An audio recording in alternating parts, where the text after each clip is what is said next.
Good afternoon, 94.3, 97.3 The Wolf. I'm Beth Christy, and it is my pleasure and very exciting to have on the phone with us Hunter Hayes, who is going to be performing at Eisenhower Hall Theater on October 24th. You guys had a chance to win tickets to the show all this week with CJ and Jess. So, Hunter, thank you so very much for taking the time out of what I'm sure is a crazy schedule for you to be here. In a heartbeat, absolutely. Thanks for your time. Are you kidding me? It's all good. No, listen. Go ahead. Sorry. No. You go ahead. No, we're starting our first day of the tour. I don't think it's technically the first day of the tour, but I'm considering it the first day of the tour because it's the first show we get to play with our new show, and it does feel like a brand new show. We're kind of all like running around crazy. Like we had a great week of rehearsals. I'm really stoked for this tour. It's a totally different kind of show than we've ever put on. It's actually more energy and more exciting, and it's a good little workout for me. Our shows are always kind of high energy, just because, as I'm sure you can tell, there's a lot of coffee in my life. But this one is especially so, and we wanted to design it so that it just doesn't stop, and I in a good way, not in an exhausting way, or maybe an exhausting. I don't know. Anyway, I'm excited about the show. Today is our first day of really getting to see how it works and all that stuff, and I'm excited to see you guys too. I'm kind of counting down the days. I'm really specifically excited for this show. You've not ever performed at Eisenhower Hall before? No, right? I haven't, and I've heard so many things about, or so many different sort of tidbits of just the feeling you get just in the room. Yeah. And we've been really fortunate to play a few places with that kind of preceding reputation, right? Like the Ryman and a few other places, and every time they've said it, it's more true than even words can describe. So I have just high hopes and excitement for actually getting to play there. Yeah, it has a great feeling. Like you said, it's certainly not the only space in the country that has some magic attached to it, and to be lucky enough to play those other ones is great. But here we take a lot of pride in it. When you look at the men and women that have gone through West Point, the entertainers that have been on that stage, even presidents who have been on that stage. It really is a beautiful space to see a show as well as to be on stage. There is something that happens. I will tell you that. I absolutely couldn't imagine anything else. I mean, absolutely. I mean, with all the places that we've played, I think this is definitely at the top of my list, especially for that. We have unbelievable men and women who serve this country on a daily basis.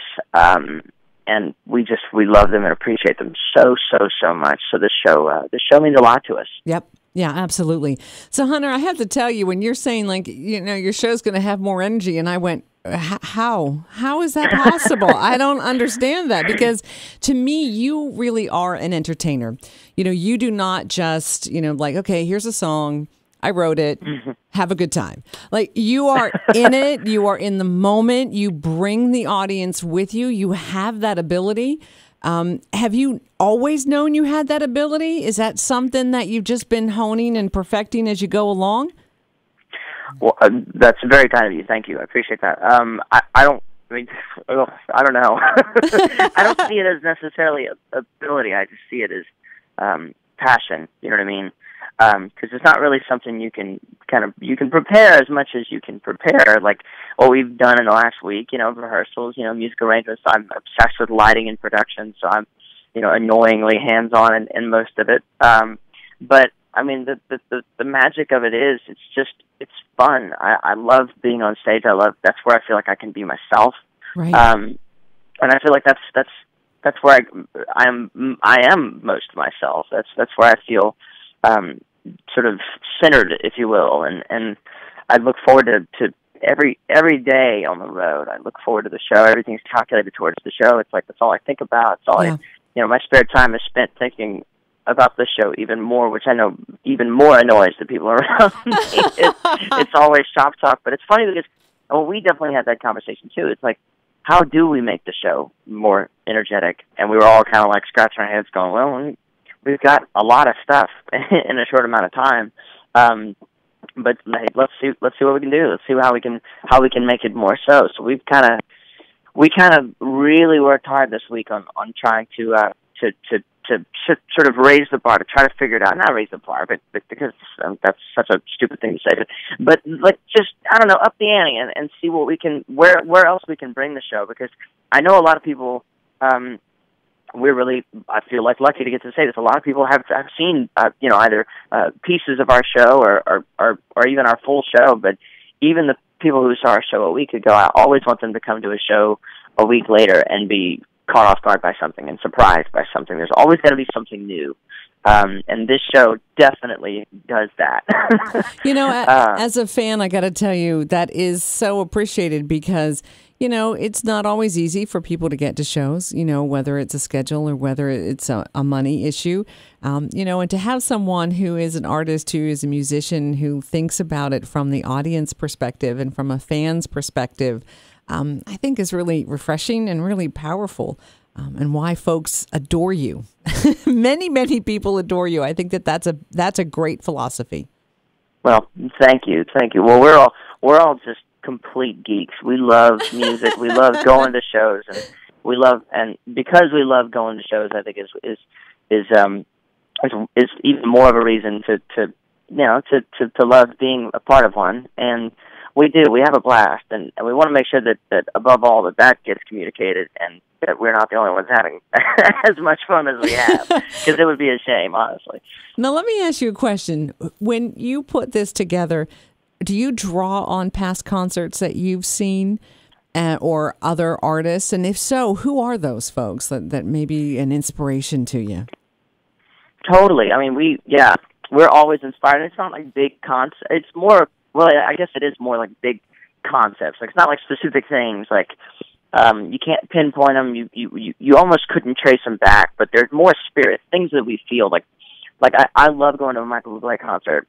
I think Michael's one of my favorite entertainers, and just because he's got his own way of entertaining. It's a very personable, a very sort of just down to earth, really cool thing, and it kind of reminds me a little bit of like a Garth show in a way. There's this realness about it, and real is such a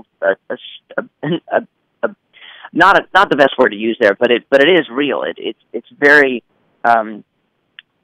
notable. You can feel, you get to know somebody, and that's the thing. It's like you can come to a show and there's music and there's lights and there's the thing, but there's nothing.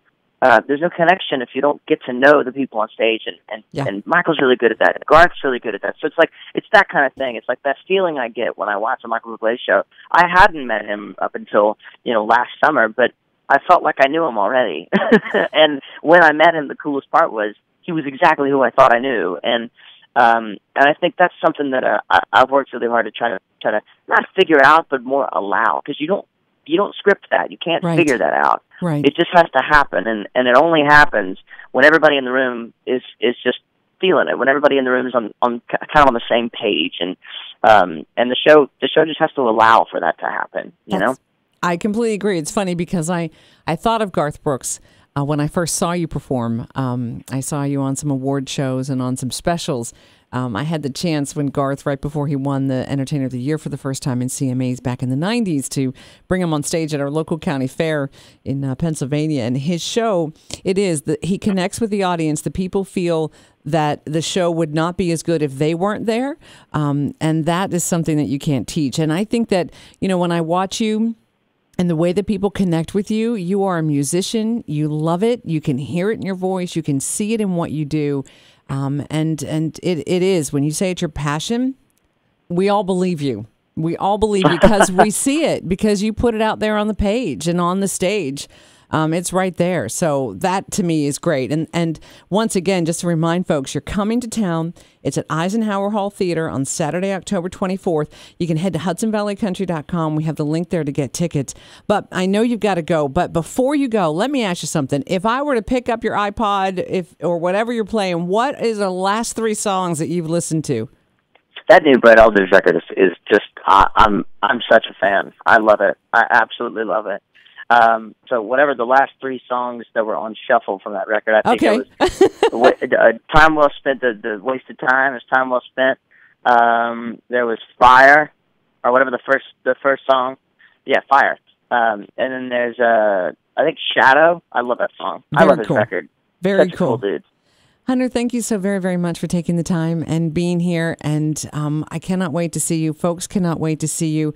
Enjoy, and you enjoy the night too, which I don't feel like I need to tell you that, but at Eisenhower Hall, just, take a minute and soak it in, because it's a great space and we're so happy that you're coming. I'm so happy that you guys have invited us, and we will be taking every minute of it in. Special night, so thank you guys.